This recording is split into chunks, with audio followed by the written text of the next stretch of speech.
detecting. Metal detecting is a great sport. It is a sport. It's not only a sport, it is a hobby also. But it can be frustrating if to those of you who are just starting out. I've been doing it for 5 years now, and I can attest to the fact that you can go out there for hours and just find junk.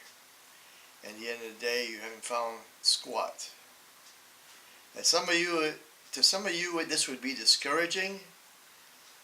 But my advice to you is to get to know your machine. I don't care if you have a White's. I don't care if you have a Fisher. I don't care if it's a Treasure Master. I don't care what it is. Learn your machine. Go out there every day. Practice. Learn to recognize the tones. Don't just look at the display. Listen to the tones. Very important. Very important. Because you could have a slight tone in between a couple of nails, and you're saying to yourself, it's probably just the nails giving me that high tone. Dig it anyway. Because I can attest to the fact that there's many a times that I wasn't going to dig something and I dug it up and it was a fantastic find. Like a gold ring that I found not too long ago. I was getting a mid-tone. It was like a 45, 48 reading. It was only 4 inches down. It was in the cornfield. I said to myself, it's probably nothing. I'm just going to stick my shovel down and flip it with my foot, and out popped this gold wedding band, over 200 years old. Found out it was 18 karat gold, very thin, but still gold. And I would not have dug that. But see, goes to show you, dig everything. I'll be the first to admit that I don't dig everything. There's some stuff, like when I get something in the 30s, I don't dig it. I know some of you are saying, well, you should be digging everything. I just don't. It's got to be in the 40s or higher for me to dig. But of course, it depends on the machine. Now, if I use my Fisher 1266X, which you're only going by the tones, but you have 2 disc modes on it. I set one at around 4.5 and I set the other one around 8. I usually dig everything that comes in on that one because I don't have a display there to distract me, and I'm only concentrating on the tone, so I tend to dig more with the Fisher than I do with my AT Pro, because the display kind of makes me not want to dig everything.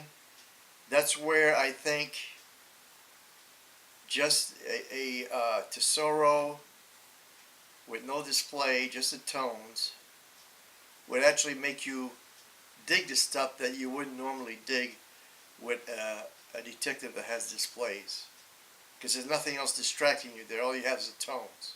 This is my opinion. You know, some other people might have their own opinions, but this is just my opinion. And but the sport is fun. It's very competitive. Like I have my son comes with me and my grandson. It's very relaxing. It takes your mind off your everyday stress. It makes you go out there in the field, and especially in the fall with the beautiful colors and stuff. It takes your mind right off everything else, and all you're doing, you're out there in the fresh air. It's great. For us older generation especially, because it gets us out there moving, bending down, getting up, you know, give you the exercise that you need. You have to move. You have to keep moving. But anyway, I'm getting off the track here. Metal detecting is a great sport. You will find a lot of junk. Don't get discouraged. Keep plugging at it. You will find good stuff. I can attest to that. I don't go as long as some. You see some of those YouTube videos out there. Those guys are out there 12 hours a day digging, you know, and they do find good stuff. I'll grant them that, but they do find a lot of junk also. You know, up to 12 hours, you know, to me, I don't know. That's the half your day gone there, you know. The most I'd probably put in a day myself is 4. To me, that's great. And when I go for short hunts, it's usually for a couple hours, and that's about it. And you still find some interesting stuff in that short amount of time, you know. But anyway, everybody's got their own way of doing things. I just think 12 hours of detecting, especially for people my age, is, you know, forget it. If you're a young whippersnapper like some of you guys, you can go out there for 12 hours. All the power to you. And I know some of you found some great stuff, and some of that stuff is unreal. But anyway, I just wanted to get it out there about the detecting sport. That it's not all good stuff that you see on YouTube. There's a lot of junk. And don't get discouraged. Keep plugging at it. And you'll find some good stuff. And I just wanted to put this little video out there to talk to you about the sport and just give you some information on it. And if I was starting out, I'd get something, you know, not too expensive for a machine. That way you can try it out. If you don't like it, then you're not out $1,000 or something, you know. Just start off with a relatively cheap machine like a Garrett 300 or a Garrett 400. That'd be fine, or even a cheaper machine than that if you want. A White's Treasure Master is good for a starter. The Fisher F2 is a very good machine for a starter. I've had that machine. I found some very good finds with it. That's a very good machine for a starter. AT Pro is a very good machine. I have that also, and I can't complain about the AT Pro. It did find me some good things. But you know, it's everybody's preferences, what you want from a machine. I've had a Fisher, I've had a White's, I had a couple of Garrett's, you know, and they're all relatively good machines. It's just what you would like to have for yourself, and what you're more comfortable with, working with.